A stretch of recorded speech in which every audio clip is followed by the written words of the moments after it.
Relay ఎందుకోసం అంటే ఆదోని పట్టణ అభివృద్ధి కోసం ఈ రిలే చేయడం జరుగుతుంది. 7 పాయింట్స్ తీసుకున్నాం ఆదోనిలో.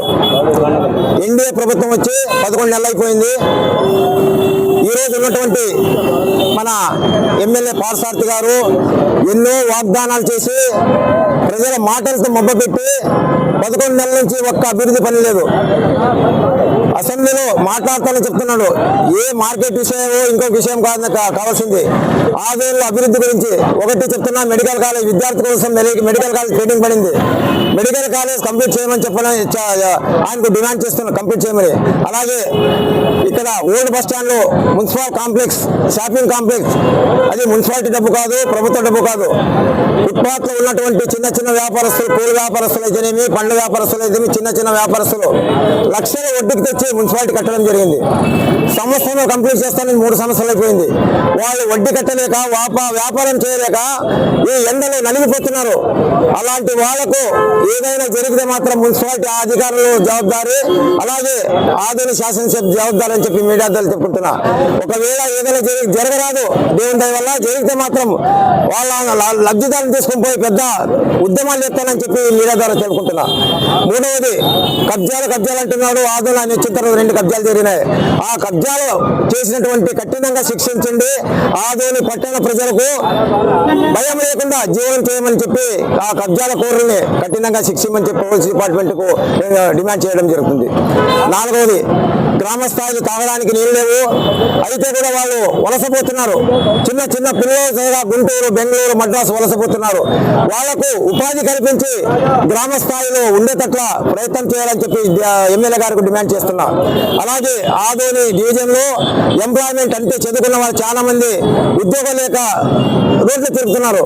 అలాంటి వాళ్ళకు పెద్ద పరిశ్రమ తీసుకొచ్చి ఒక ఎంప్లాయ్మెంట్ కలిగేయాలని చెప్పి ఎమ్మెల్యే గారికి డిమాండ్ చేస్తున్నా. ఇంకా 5వది ఆదోని ఎప్పటి లేనటువంటి బ్రాండీ షాపులో మామూలు దాదా మామూలు తీసుకున్నట్టు 32,250 తీసుకుంటున్నారు. ఇది ఎవరు తీసుకుంటున్నారు? ఎన్డీఏ కూటమిలో ఉన్నటువంటి నాయకులు, జనసేన తీసుకుంటున్నారా, తెలుగుదేశం వాళ్ళు తీసుకుంటున్నారా, బీజేపీ వాళ్ళు తీసుకుంటున్నారా?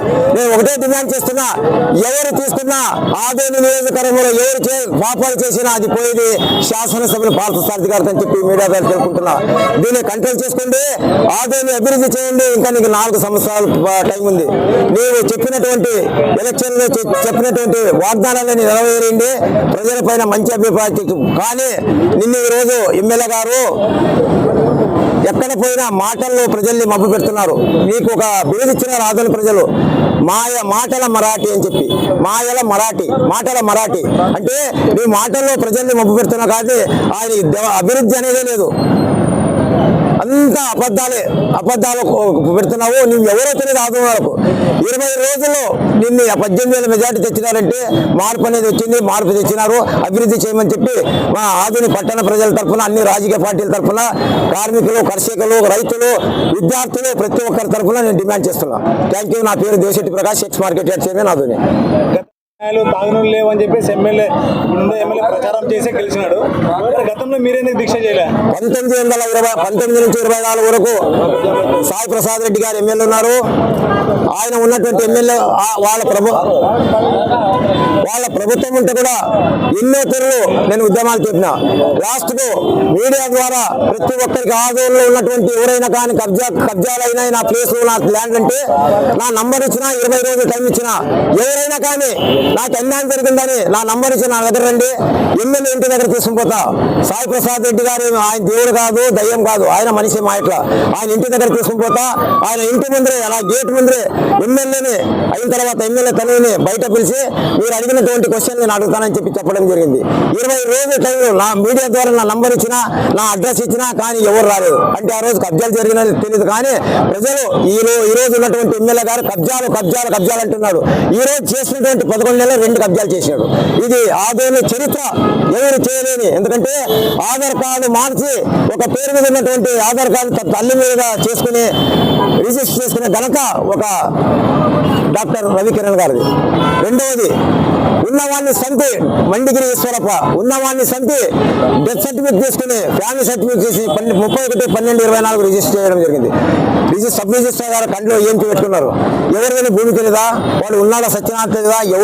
ఈరోజు ఎవరైనా కానీ రైల్వే స్టేషన్లు బస్ స్టాండ్లు మీరు సబ్ రిజిస్టర్ చేసుకుంటే చేస్తారు, వాళ్ళు డబ్బులు కావాలి సబ్ రిజిస్టర్. ఒకటే డిమాండ్ చేస్తున్నా, ఇలాంటివి అరికట్టండి. ఎమ్మెల్యే గారు మీరు చెప్తున్నారు, ఏం చెప్తున్నారు? అవినీతిని నిర్వహిస్తా, అవినీతిని ఎవరు డబ్బులు అడిగితే చెంపలు కొట్టండి, తోట తీస్తా అంటున్నాడు. ఏం తోట తీస్తావు? నీవే ఒక పెద్ద అవినీతి పరుడు. ఈరోజు చిన్న చిన్నవి వద్దు, ఎందుకంటే బ్రాందీ షాపులు 32,250 తీసుకునేది, అయిన తర్వాత చిన్న చిన్న కాంట్రాక్టుల దగ్గర 10% అడిగేది, ఇవన్నీ బయట వస్తున్నాయి. వద్దు, ఇవన్నీ మీ వాళ్ళు, మీ వెనకున్న వాళ్ళు, మీ బీజేపీ కార్యకర్తలు ఎవరు ఒకరిద్దరు చేస్తే మీ పార్టీకే చెడు పేరు వస్తుంది. నీకు చెడు 60% 11 నెలల్లో చెడు అయిపోయింది నీ పేరు మీద. నేను ఒకటే డిమాండ్ చేస్తున్నా, ఉదాహరణకు ఇంత చిన్న చిన్న ఉత్తర చేపలు పెట్టేది కాదు, సముద్రంలో చేపలు పెట్టండి అంటే 2 పెద్ద బ్యాంకులు కొట్టండి, కోట్లు వస్తాయి. దొరికితే దొంగ, దొరకపోతే దొరని. 2 చేతులు ఇచ్చి ఎమ్మెల్యే గారికి నమస్కరిస్తున్నా. ఆదిని అభివృద్ధి చేయండి. ఈ 7 పాయింట్లతో మీరు నాకు 1 నెలలో సమాధానం వేయండి. మీ దగ్గర నేను ఎక్కడ రమ్మంటే అక్కడ వస్తా, అక్కడ ఈ సమాధానం వేయండి, అభివృద్ధి చేయమంటే మీరు డిమాండ్ చేస్తున్నా. నా పేరు దేశెట్టి ప్రకాష్, ఎక్స్ మార్కెట్ వచ్చేది. కాంగ్రెస్ పార్టీని ప్రజలు మర్చిపోయారు కాబట్టి రాజకీయ లబ్ధి కోసమే దేశెట్టి ప్రకాష్ ప్రజల్లో కూర్చున్నాను అనుకోవచ్చు. తప్పకుండా అనుకునే వాళ్ళు ఏదనుకున్నా, నేను 50 సంవత్సరాల నుంచి కాంగ్రెస్ పార్టీ కార్యకర్తగా పనిచేస్తున్నా. నేను రాష్ట్రంలో ఎన్నో పదవులు అనుభవించిన, మార్కెట్ యార్డ్ చైర్మన్ అయిన తర్వాత పార్టీలో తాలూకు స్థాయి నుంచి రాష్ట్ర స్థాయి వరకు ఎదిగిన అన్ని పార్టీలో ఉన్నటువంటి పదవులను అనుభవించిన. కానీ ఏ రోజు నేను నా సొంత స్వార్థం కోసం కానీ, నేను ఎమ్మెల్యే అవుతాను కానీ, నాకు పదవులు వస్తాను కానీ, కాంగ్రెస్ పార్టీ ప్రజలు లేదని కానీ కాదు, ప్రజల సమస్యల కోసం పోరాడతా. నేను సత్య వరకు కాంగ్రెస్ పార్టీ సైనికులుగా పోరాడతా. ఆదోని పట్టణ ప్రజలకు ఎలాంటి కష్టాలున్నా, ఎలాంటి అన్యాయం జరిగినా ప్రజల్లో ఉంటా. డాక్టర్లు పెట్టుకుంటారు 24/7. దేశెట్టి ప్రకాష్ చెప్తాడు 24 గంటలు మీ అందుబాటులో ఉంటా. ఎక్కడ అన్యాయం జరిగినా, ఎక్కడ కష్టాలు జరిగినా మేము ముందుంటా, అర్ధ గంటలో మేము ముందుంటా అని చెప్పి మీడియా ద్వారా ప్రజలు తెలుపుకుంటున్నా. ఎవరైనా కానీ దేశెట్టి ప్రకాష్ అన్యాయం చేసి, కబ్జాలు చేసి డబ్బు సంపాదిస్తున్నాడు అని చెప్పమనండి, నేను రాజకీయంగా సన్యాసి తీసుకుంటాను. ఒకటే మాట చెప్తున్నా, నాకు డబ్బుల పైన కానీ, పదవుల పైన కానీ వ్యామోహం లేదు. ఎందుకంటే నేను కూడా ఒక మనిషిని, నాకు వ్యామోహం ఉంటుంది. నేను పార్టీ చేంజ్ చేస్తుంటే నేను కొన్ని కోట్లు సంపాదిస్తుంటాను. ఎందుకంటే ముఖ్యమంత్రుల దగ్గర, మంత్రుల దగ్గర కూర్చొని తిరిగిన వాడిని నేను ఈరోజు. అంతే. Thank you.